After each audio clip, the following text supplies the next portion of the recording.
ఈ వీడియో చూసే ముందు జై శ్రీరామ్ అని కామెంట్ చేయండి. కార్తీక మాసం ఎంతో పవిత్రమైన మాసం. కార్తీక మాసంలో వచ్చే ప్రతి సోమవారానికి కూడా చాలా విశిష్టత ఉంటుంది. అయితే నవంబర్ 25వ తేదీన చివరి కార్తీక సోమవారం వచ్చింది. అన్ని సోమవారాల్లో చివరి కార్తీక సోమవారం చాలా ముఖ్యమైనది. చివరి కార్తీక సోమవారం చేసే పూజల వల్ల జీవితంలో ఉన్న కష్టాలన్నీ కూడా తొలగిపోతాయి. కార్తీక మాసం నెల రోజులు చేసే పూజలు ఒక ఎత్తు అయితే చివరి కార్తీక సోమవారం చేసే పూజలు మరొక ఎత్తు. కాబట్టి ఈ నెల నవంబర్ 25వ తేదీన చివరి కార్తీక సోమవారం రోజు శివుణ్ణి ఎలా పూజించాలి, పాటించాల్సిన నియమాలు ఏంటో ఈ వీడియోలో తెలుసుకుందాం.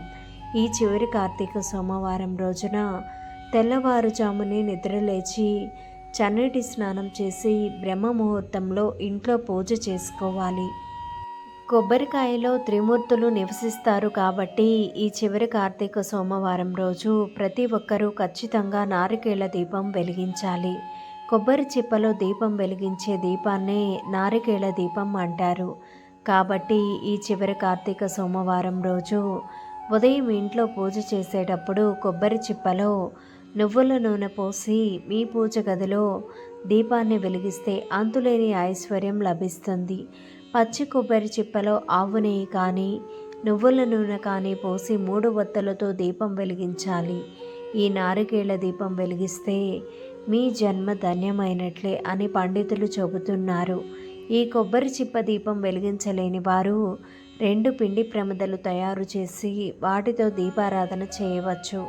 ఈ చివరి కార్తీక సోమవారం రోజు ఉదయాన్నే ఇంట్లో పూజ చేసుకొని ఉదయం మొత్తం కూడా ఉపవాసం ఉండి సాయంత్రం శివాలయానికి వెళ్ళి శివాలయంలో ఉన్న ధ్వజస్తంభం దగ్గర 365 ఒత్తులతో దీపం వెలిగించాలి. ఈ రోజున వెలిగించే దీపాల వల్ల శివుని సంపూర్ణ అనుగ్రహం లభిస్తుంది. శివాలయంలో వెలిగించే దీపాల వల్ల మీ కుటుంబంలో ఉన్న కష్టాలన్నీ తొలగిపోతాయి.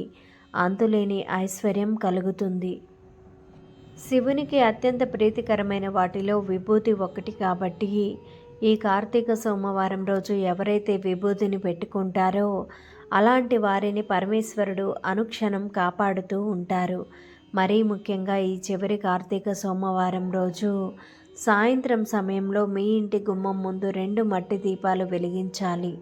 ఈ పవిత్రమైన కార్తీక సోమవారం రోజు నంది కొమ్ముల మధ్య నుండి ఆ శివయ్యను దర్శించుకున్న వారికి సర్వ పాపాలు తొలగిపోతాయి. జన్మ జన్మల అదృష్టాన్ని పొందవచ్చు.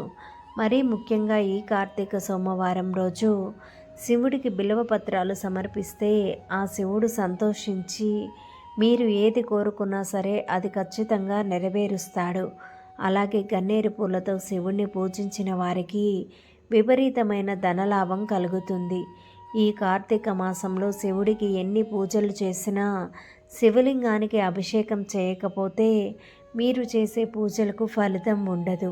కాబట్టి ఈ కార్తీక మాసంలో ఒక్కసారైనా సరే శివలింగం మీద చెంబుడు నీళ్లు పోసి శివుడికి నమస్కారం చేసుకుంటే ఆ పరమేశ్వరుడు ఎంతో సంతోషిస్తాడు. ఆవు పాలతో శివలింగానికి అభిషేకం చేస్తే మీ కుటుంబానికి అష్టైశ్వర్యాలు కలుగుతాయి. మీ సొంతంటి కల త్వరగా నెరవేరాలన్నా ఏదైనా ఒక భూమిని కొనాలన్నా గరిక నీటిలో వేసి ఆ నీటితో శివలింగానికి అభిషేకం చేస్తే మీ సొంతంటి కల త్వరగా నెరవేరుతుంది. ఈ చివరి కార్తీక సోమవారం రోజు ఆ పరమేశ్వరుడు ముక్కోటి దేవతలతో కలిసి శివాలయంలో దర్శనం ఇస్తాడు. కాబట్టి ఇంతటి పవిత్రమైన కార్తీక సోమవారం రోజు శివాలయంలో ఉండే నంది చెవిలో మీ మనసులో ఉన్న కోరికలు చెప్పుకుంటే ఆ కోరికలు తప్పకుండా నెరవేరుతాయి. ముఖ్యంగా తులసి కోట దగ్గర నెయ్యి దీపం వెలిగించి తులసి చెట్టు దగ్గర 5 ప్రదక్షిణలు చేస్తే ముక్కోటి దేవతల ఆశీర్వాదం లభిస్తుంది. తులసి మొక్కలో లక్ష్మీదేవి కొలువై ఉంటుంది కాబట్టి డబ్బు సమస్యలతో ఇబ్బంది పడుతున్న వారు ఈ చివరి కార్తీక సోమవారం రోజు తులసి కోట ముందు దీపం వెలిగిస్తే మీ ఇంట్లో లక్ష్మీదేవి తాండవిస్తుంది. జీవితాంతం డబ్బు కష్టాలు లేకుండా ఉంటాయి. ముఖ్యంగా ఈ కార్తీక సోమవారం రోజు ఉసిరి దీపం వెలిగించిన వారికి లక్ష్మీ కటాక్షం తప్పకుండా లభిస్తుంది. అలాగే ఈ కార్తీక మాసం అయిపోయేలోపు ఉసిరి చెట్టు కింద తప్పనిసరిగా వనభోజనాలు చేయాలి. ఉసిరి చెట్టులో శ్రీ మహావిష్ణువు కొలువై ఉంటాడు కాబట్టి ఈ కార్తీక మాసంలో ఉసిరి చెట్ల కింద వనభోజనాలు చేసిన, ఉసిరి చెట్టు కింద దీపం వెలిగించిన శ్రీ మహావిష్ణువు ఆశీర్వాదంతో విలాసవంతమైన జీవితాన్ని పొందుతారు. ఓం నమ శివాయ అనే మంత్రానికి చాలా శక్తి ఉంటుంది. కాబట్టి ఈ చివరి కార్తీక సోమవారం రోజు మీ పూజ గది ముందు కూర్చొని ఓం నమ శివాయ అనే మంత్రాన్ని 108 సార్లు జపిస్తే ఆ పరమశివుడు ఎంతో సంతోషించి కోరిన వరాలను ప్రసాదిస్తాడు. శివుడికి ఇష్టమైన పూలలో జిల్లేడు పూలు ఒకటి. కాబట్టి జిల్లేడు పూలతో శివుణ్ణి పూజిస్తే విపరీతమైన ఐశ్వర్యం లభిస్తుంది. శివకేశవులకు ఇష్టమైన ఈ కార్తీక సోమవారం రోజు నదీ స్నానం చేస్తే కోటి జన్మల పుణ్య ఫలితం లభిస్తుంది. ఈ రోజున నదీ స్నానం చేయలేని వారు ఇంట్లో స్నానం చేసేటప్పుడు గంగా, గోదావరి, కృష్ణ ఇలా పుణ్యనదుల పేర్లను తలుచుకుంటూ స్నానం చేస్తే నదీ స్నానం చేసినంత పుణ్య ఫలితం లభిస్తుంది. ఈ పవిత్రమైన కార్తీక మాసంలో శివుని అనుగ్రహం సులభంగా పొందాలంటే శివునికి సాంబ్రాణి ధూపం సమర్పిస్తే కోరిన వరాలను ఆ శివుడు ప్రసాదిస్తాడు. ఆవు నెయ్యితో దీపారాధన చేస్తే ముక్కోటి దేవతలకు పూజ చేసినంత పుణ్యం లభిస్తుంది. మీ ఇంటికి పేదరికం తొలగిపోతుంది. మీ మనస్సులో ఉన్న కోరికలు త్వరగా నెరవేరాలంటే ఈ చివరి కార్తీక సోమవారం ఇంట్లో పూజ చేసేటప్పుడు శివునికి నైవేద్యంగా బెల్లం ముక్క నివేదిస్తే మీరు ఏది కోరుకున్నా సరే అది ఖచ్చితంగా నెరవేరుతుంది. మరికొద్ది రోజుల్లోనే కార్తీక మాసం ముగిసిపోతుంది.